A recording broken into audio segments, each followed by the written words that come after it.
Assalamualaikum warahmatullahi wabarakatuh. Waalaikumsalam warahmatullahi wabarakatuh.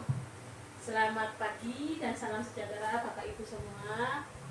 Baik Bapak Ibu, pada pagi hari ini izinkan saya menyampaikan hasil pelatihan digitalisasi pembelajaran yang sempat saya ikuti bulan Februari yang lalu di Bangkalan. Tujuannya pada pagi hari ini saya melakukan pembahasan, yaitu supaya ilmu ini tidak hanya berhenti di saya, tapi juga bisa saya bagikan ke Bapak Ibu semua dan juga bisa bermanfaat bagi Bapak Ibu.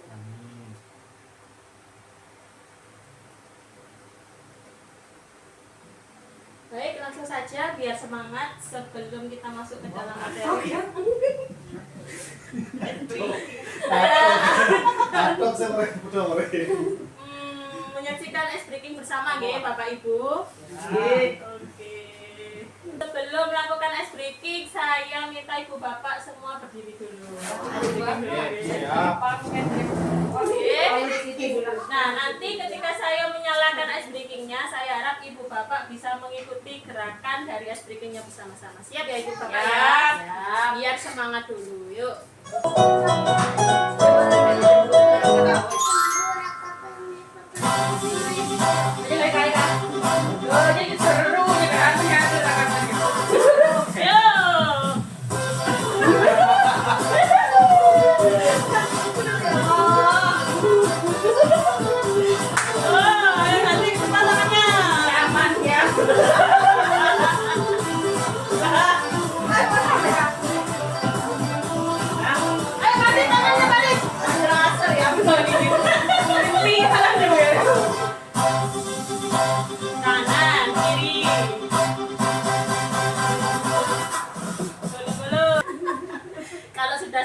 Berarti sudah siap untuk menyaksikan materi yang akan saya sampaikan pada pagi hari ini. Oke, langsung saja kita masuk ke materinya.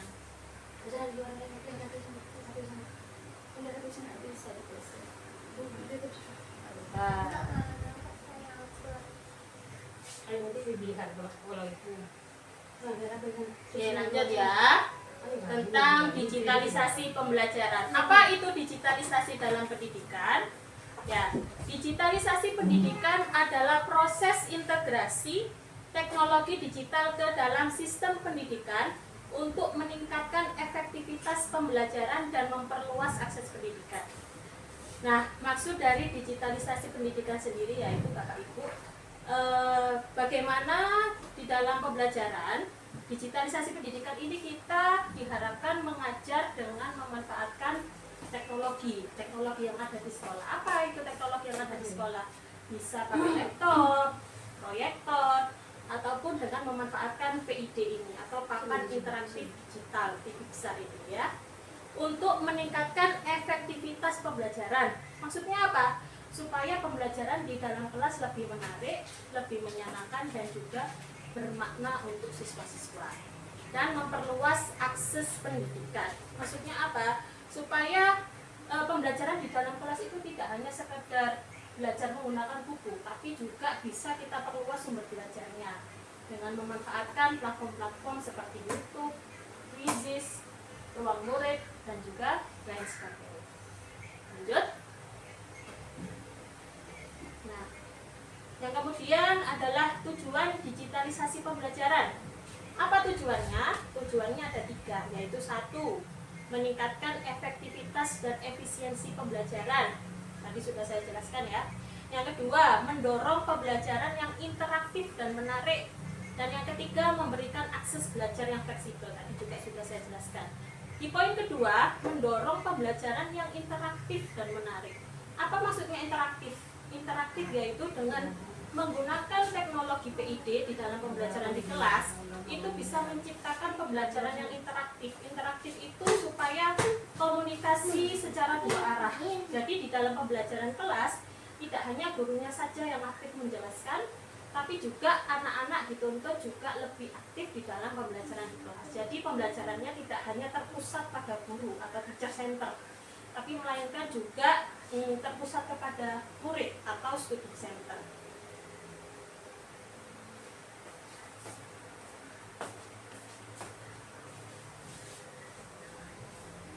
Yang ketiga yaitu kebijakan yang mendasari digitalisasi pembelajaran. Kenapa sih harus ada digitalisasi pembelajaran sekarang di tahun 2026 ini? Karena ada kebijakan-kebijakan yang mempengaruhinya. Apa saja kebijakan itu? Ada 3 ya, yang dari pemerintah, kebijakan dari pemerintahnya. Yang pertama yaitu karena sudah diterapkannya kurikulum merdeka. Di dalam kurikulum merdeka itu sudah menekankan pembelajaran yang berdiferensiasi, di mana pembelajaran itu harus bisa memfasilitasi segala macam kemampuan siswa, baik yang kemampuannya rendah, tinggi, ataupun sedang. Dan juga harus bisa memfasilitasi segala bentuk model gaya belajar siswa. Ada yang siswa itu lebih ke paham ke visual, ada juga yang audiovisual, kinestetik, dan juga lain sebagainya. Dan juga kurikulum merdeka itu pembelajarannya merancang pemanfaatan teknologi untuk eksplorasi belajar. Jadi belajar di dalam kelas tidak hanya menggunakan buku, tapi ditekankan juga, disarankan dan diajarkan dengan menggunakan teknologi yang lebih modern. Yang kedua yaitu karena adanya Permendikbud yang terkait. Permendikbudnya transformasi digital pendidikan, penggunaan platform digital pendidikan. Ya, penggunaan platform itu seperti YouTube, Quizzes, Ruang Pendidikan, Edukaplay, dan lain-lainnya. Juga ada Tech Buddy atau teman belajar. Dan yang ketiga adalah karena adanya program Kemendikbud di tahun 2025 di mana sudah banyak sekolah yang mendapat bantuan teknologi seperti laptop dari eksternal kemarin, dengan juga yang terakhir yaitu PID atau papan interaktif digital ini. Nah, selanjutnya adalah tentang pengoperasian PID. Sebelum saya lanjut ke poin-poinnya, Bapak Ibu sudah tahu ya apa itu singkatan dari PID? Nggak tahu. Bukan PDI ya, bukan PDI ya. Kalau PDI nama partai, Banteng ya. Ini PID, lain lagi. Politik itu. PID. PID. Ada yang tahu Bapak Ibu artinya dari PID? PID, P papan, I itu interaktif,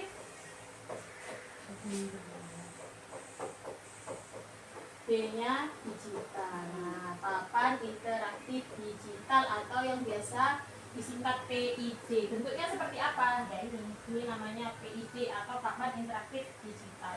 Kadang juga ada yang menyebutnya sebagai apa IFP ya? IFP ya. Ini versi bahasa Inggrisnya. PID sama IFP itu sama. Apa itu IFP? I interaktif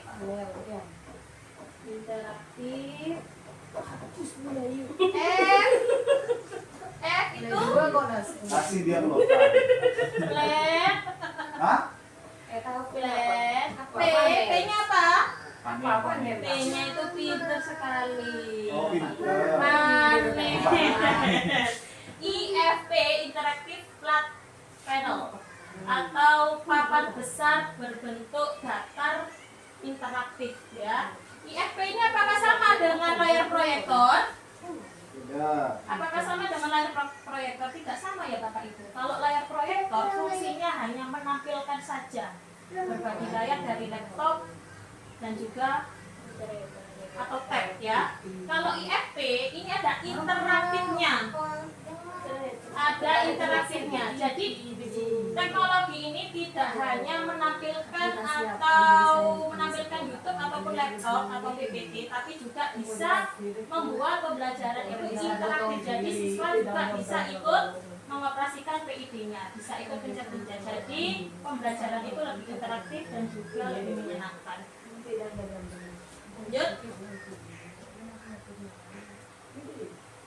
Oke, menyimak panduan penggunaan ya. Kita simak panduan penggunaan layar PID ini bersama-sama. Sebenarnya sudah ada dan sudah dibekali di dalam layar PID ini. Nah, ada di sini. Mari kita saksikan bersama.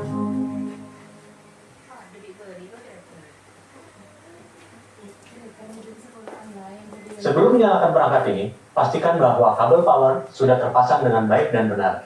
Dan kemudian kita bisa menekan tombol power yang ada di sebelah kanan bawah. Lampu indikator merah menandakan bahwa perangkat ini dalam posisi standby. Tombol indikator berwarna biru menandakan bahwa perangkat sudah dalam keadaan menyala. Kita bisa mengakses aplikasi whiteboard dari menu ini. Dan kita bisa melakukan anotasi di sini. Di aplikasi ini, kita bisa menggunakan pen yang telah disediakan. Begitupun juga bisa menggunakan jari.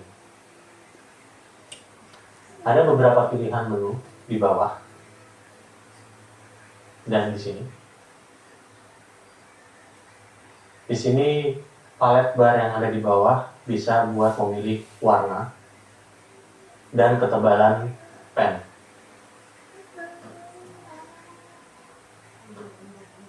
Praktek pengoperasian dasar PID atau papan interaktif digital ini. Belajar lo tahu. Nah, tadi kan sudah dijelaskan nih cara menyalakan, padahal baru jelaskan Bu tadi tuh, belum sampai 1 menit.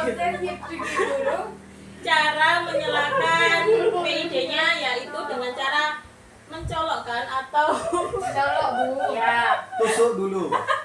Ya. menancapkan kabelnya ke apa ini namanya ya Bapak Ibu? Saklar. Oh iya, stop kontak. Stop kontak apa saklar? Oh iya, menancapkannya ke stop kontak. Lalu menekan tombol.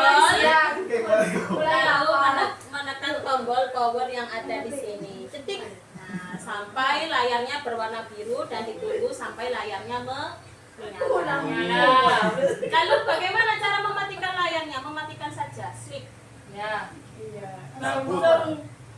Nah, diklik 1 kali. Dengan layar ya Pak. Menyalakannya lagi. Ini hanya sleep, bukan mematikan. Ya, tetap menyala, tapi layarnya Kalau diketuk. Kalau shutdown gimana caranya? Kalau mematikannya, sabar Bapak ya. Kalau cara cara mematikannya, jangan langsung dicabut ya. Ya. Tapi kita tekan ke bawah, geser ke bawah, klik tombol power, ya, matikan dan mulai ulang. Kita pilih yang matikan. Coba. Bu. Jadi, Sudah tahu. baik. Sudah. Emang langsung Cara Sen saja. langsungkannya ya. Ini nanti. Saya turunkan dulu cahayanya. Alhamdulillah menurunkan. Cara menurunkan cahayanya, klik tanda titik 3 hijau ini. Ya. Nah, nanti keluar Bu Bapak. Turunkan kecerahan. Nah, cara menyalakan papan interaktif digital, langsung klik papan tulis. Nah, ya, seperti di video tadi ya. Oke, di papan interaktif digital ini. Baik. Di papan interaktif digital ini sudah dilengkapi dengan beberapa fitur. Yang pertama yaitu fitur menulis singkat. Nah, ini untuk menulis biasa ya Bapak Ibu. Ya. Stabilo, ini juga untuk menulis tapi dengan efek stabilo. Menghapus bisa pakai pen Bu Lila. Loh, besok mau praktek langsung Bu Lila. Boleh. Atau bisa pakai tangan jari 5 ya Bu Lila. Kalau satu nggak boleh. Nggak bisa Bu, kalau 1 tuh cuma kecil, kalau 5 besar. Beda ya Kalau 3 agak hapusnya ya? kecil.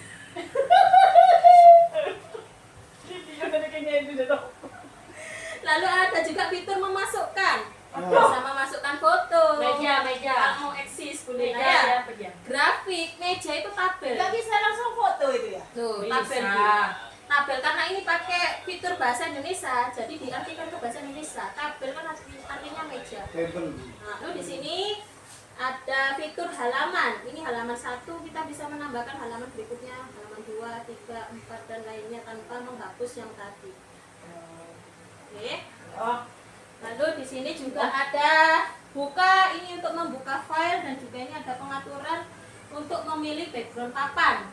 Nah, background papannya ada macam-macam, ada yang polosan, ada yang kotak-kotak untuk pelajaran koordinat, pelajaran apa biasanya bangun datar ya. Ada juga yang bergaris untuk mengajar tulis tegak bersambung. Coba diubah Ada hitam yang itu. anekdot dan lainnya. Ya nanti warnanya jadi hitam Pak. Ini biar gak sakit mata saya, Bu. Oh gitu ya, boleh. Merancang pembelajaran dengan memanfaatkan PID. Nah, Bapak Ibu, ketika kita memakai PID ini di dalam kelas, kita bisa mengkaitkannya dalam proses pembelajaran ataupun pada asesmen juga bisa pakai layar besar ini ya, pakai PID ini. Guru kini memiliki berbagai aplikasi untuk menyampaikan materi, mengevaluasi dan berinteraksi dengan siswa secara efisien dengan menggunakan PID. Macam-macam aplikasi yang bisa digunakan. Nah, ini hanya contoh saja ya Bapak Ibu. Sebenarnya ada banyak sekali aplikasinya. Cuman karena keterbatasan waktu nggak cukup yang untuk dijelaskan. Bapak, Bu, semua kuliah pengen tahu. Yang pertama ada Semua Wordwall, pakai itu. kedua ada EduCaplay, ada Avivedu, ada Polypad dan juga Ruang Guru. Nah, Polypad seperti itu apa itu bentuknya? Polypad ya. Polipek apa polipek? Polypad, Pak. Polypad ya. Kayak apa bentuknya? Karena Bu Lila penasaran. Ayo, Bu Lila penasaran ya.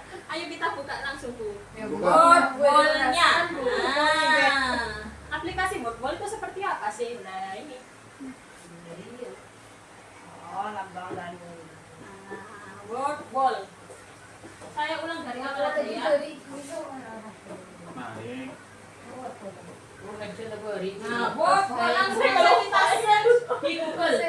WORDWALL, Wordwall. Nah, apa sendiri kita beli Bapak Ibu? Nih ya, sebenarnya aplikasi Wordwall ini harus punya akun dulu kalau mau membuat. Cuman walaupun nggak mau buat sendiri medianya, Bapak Ibu langsung bisa memakai template-template yang sudah tersedia di sini. Apa saja, Bu? Nah, ini template-nya ada match up, kuis, flashcard dan lain sebagainya. Mau yang mana? Spin. Spin. Yes, Kuis spin the aja. wheel. Kalau spin itu biasanya cuma milih-milih nama, Pak. Ya, Oh. kuis aja ya. Kita coba. Karena kita orang Indonesia, kita rubah dulu ke Indonesia. Udah bahasa Inggris saja, Bu. Oh, bahasa Inggris saya. Saya nggak ngerti bahasa Inggris. Expert orang-orang ini. Nah, Wordwall ini ternyata tidak hanya untuk pelajaran bahasa ya Bapak Ibu. Kalau kita lihat bisa matematika, Ki Hajar Dewantara IPAS ya. Ini juga tentang IPAS dan juga lain sebagainya. Ya, kalau mau pakai langsung dimulai. Nah, ini bisa kita hubungkan dengan asesmen juga bisa atau dalam proses pembelajarannya. Anak-anaknya boleh disuruh maju untuk mengisi ya. Benda-benda dapat dikelompokkan berdasarkan wujudnya menjadi berikut ini. Apa saja ya? Kelas berapa itu, Bu? Kelas Kelas 4. berapa itu? Pada cairan luar. Kelas 4. Betul. Benda dapat dikelompokkan berdasarkan berikut ini. Ya, langsung search aja di Google Wordwall, dibuka lalu pilih template-nya ya. Nah, ini contoh saja ya. Kayaknya nggak ada yang untuk SD, kita contoh saja. Nah, ini. Kalau ini modelnya seperti game ABC-an. Kita play. Kodok. Kodok. Sebelum menulis cerita naskah lakon, pada teater harus memiliki unsur naskah lakon teater kecuali. Setting. Coba ya, kalau salah nanti kodoknya jebur. Iya.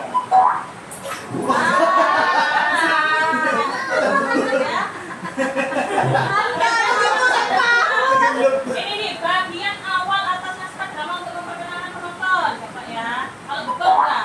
Ah, kejebuk. Boleh, dapat poin. Bagian akhir dari sebuah penulisan drama. Pokoknya saya. Saya salahkan coba ya. Ada atau tidak pernah? Itu caranya menggunakan. Lanjut, Bu. Mau praktek? Mau. Mau. Mau Pak? Ayo Pak. Praktek Pak. Dosa saja, Bu. Praktek.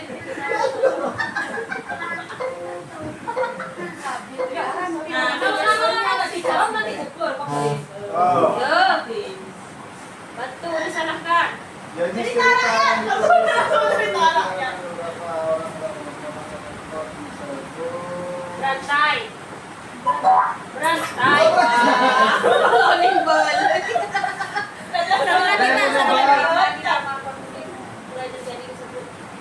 Pengembangan. Pengembangan, betul. Oke. Dokter Ini selamat. aplikasi Koinnya mana? koinnya.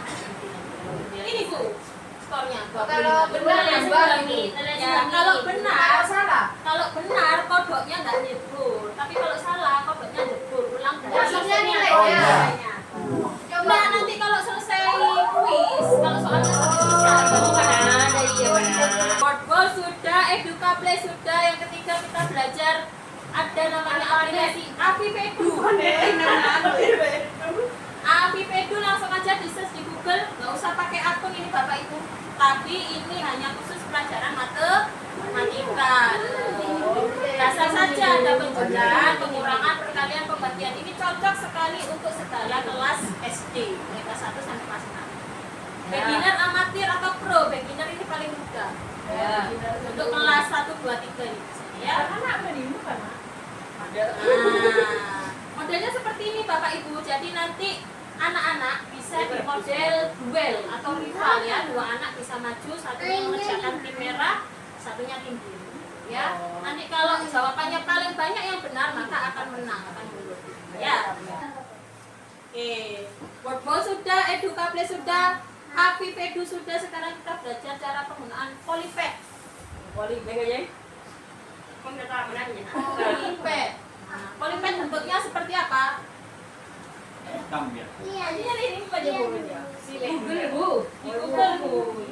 Banyak sekali Bu, apalagi untuk matematika sangat banyak. Ini juga aku. Nah, ini Polypad ya. Polypad Ya. ini bentuknya Ya seperti itulah. boleh ya. Oh, tidak ada Polypad. Salah ini kayaknya. Bentuknya bukan seperti ini.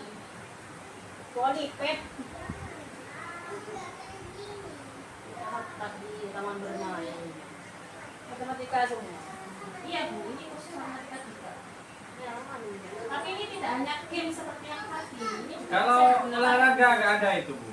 Kalau olahraga biasanya pakai ruang murid atau biasanya pakai YouTube. Karena olahraga kan banyak gerak ya Pak ya. Biasanya pakai video. Jarang kalau guru-guru menerangkan pakai papan begini. Masa mau sampai gambar orangnya satu-satu? Kan nggak mungkin ya. Semoga berkah lah mungkin. Nah, kalau lari masa mau sampai gambar, itu kan bentuknya papan kosong. Oh, Kan kalau gitu. lari, gambar lari kan nggak mungkin. Lebih efektif kalau pakai video. Oke? sekali. Nih. Ini Polypad bisa pelajaran geometri, poligon, tanggal dan lain sebagainya. Udah baca poligon aja. Kita belajar tadi kan sampai anak bikin sudut tuh. Wah, kita bikin sudut di sini. Poligon aja. Nih, Poligon. poligon itu ini aku. Ini ya, bangun. Oh, senangnya bangun-bangun. Contoh, membuat Bangun bilang kerabu. bangun bangun. Dilihat aku saja ya, penggan saja. Bang murid. Nah, terakhir ruang murid. Nah, ruang murid ini adalah aplikasi satu-satunya Kemendikbudmen. yang dibuat dari betul kata Bu Lila, Kemendikbudmen. Yang membuat ini adalah dari kementerian langsung. Beda dari A, B, C, D. Yang terakhir ini yang membuat adalah Sampai dia kementerian apa yang kita. buat? Itu orang lain yang membuat ya, orang sendiri. Saya kurang tahu siapa yang membuat. Kalau yang disediakan oleh pemerintah yaitu adalah aplikasi ruang murid ini. Ya, yuk, Oke, kita belajar. Ruang murid. Belajar ruang murid Geo. Sebentar anotasinya belum dimatikan. Ayo. Nah, ini adalah aplikasi yang dianjurkan oleh pemerintah. Di sini banyak sekali buku. Ada mulai pelajaran matematika, bahasa Indonesia, semuanya ada.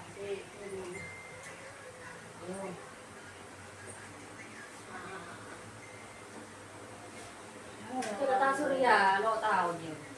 Ruang murid ya, saya mulai dari awal ya, cara Nah. menyalakannya bagaimana. Langsung saja ruang murid. Nah, kita klik ini bisa diakses oleh siapa saja. Kalau sudah kita klik, lalu bagaimana Bu cara mencarinya? Nah, ke bawah kan dulu.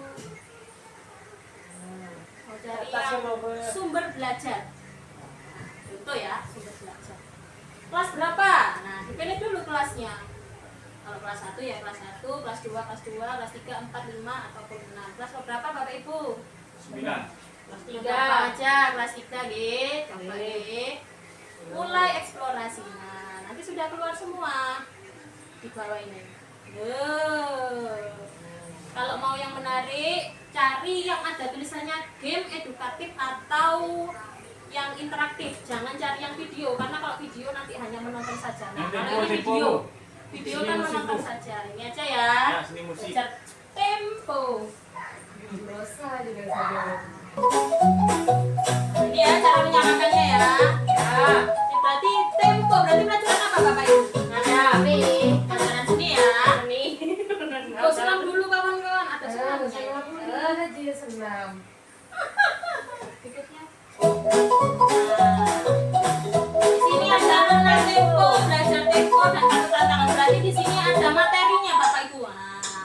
jelaskan dulu. Nanti Tempo itu apa, anak-anak? Tempo adalah bla bla bla bla bla bla bla bla, begitu ya.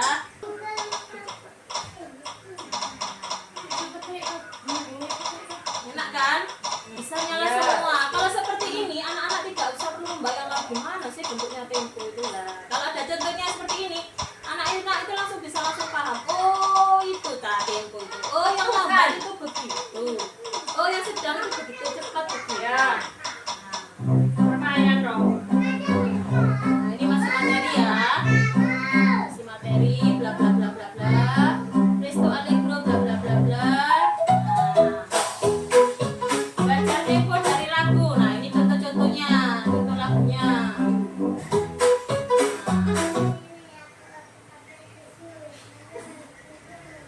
Sanggung. Cuma hati udah bener larat tuh. Oba bu. Bu. Nyanyi ya, Pak Ibu. Main ya. Ini permainan Bapak Ibu. Ini bisa kita lakukan untuk permainan lagu ini bagaimana temponya. Nanti bisa pakai ini. Mantap. Kalau cepet ya. Gitu. Pakai ini menandakan temponya ya. Yo coba. Bapak ya. Ya. Karbohidrat, adakah protein, lemak, serat, dan vitamin. Nasi, roti, jagung, singkong, itulah karbohidrat. Pokoknya begitu lah. Mama, Telur dan daging. Protein nabati, ada tahu tempe, serat itu buah sayur. Kamu udah bunyi. Bunyi. Kita harus makan makanan sehat bergizi supaya tubuh kita, hati menjadi senang. Kita tumbuh hebat. Kita harus makan. Yes, paham.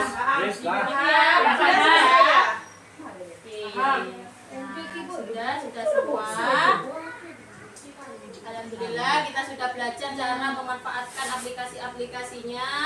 Yuk. Lalu lanjut. Ya, udah. Lanjut. Bentar ya. Saking berapa? Udah delapan ini. Sabar Bu. Oke, kemudian lanjut. Manfaat digitalisasi untuk para pengajar. Nah, guru kini memiliki berbagai alat untuk menyampaikan materi, mengevaluasi, dan berinteraksi dengan siswa secara efisien. Jadi sudah gak bingung ya Bapak Ibu kalau mau bawa TV ini ke dalam kelas, nanti aplikasi apa aja yang bisa digunakan? Botol. Bol, Polipet. Polipet, apalagi tadi? Ruang murid. Ruang murid, terus Ruang guru. FVPedu dan Ruang Di fisika. komet. dan juga lain sebagainya ya. Jadi walaupun Bapak Ibu nggak bikin media, sudah ada semua tersedia di internet. Tinggal Bapak Ibu saja yang mau aktif mencarinya ya. Nggak bingung yang mau bawa TV-nya itu. Masa depan pendidikan digital, pendidikan akan terus berkembang dengan dukungan teknologi. Kombinasi pembelajaran tatap muka dan digital akan menjadi hal yang umum. Diharapkan setelah ini Bapak Ibu mengajarnya bisa lebih bervariasi, tidak hanya belajar di kelas, tapi juga bisa belajar dengan menggunakan teknologi. Ya, mungkin itu saja yang bisa saya sampaikan Bapak Ibu. Kurang lebihnya terima kasih. Wassalamualaikum warahmatullahi wabarakatuh. Waalaikumsalam warahmatullahi wabarakatuh.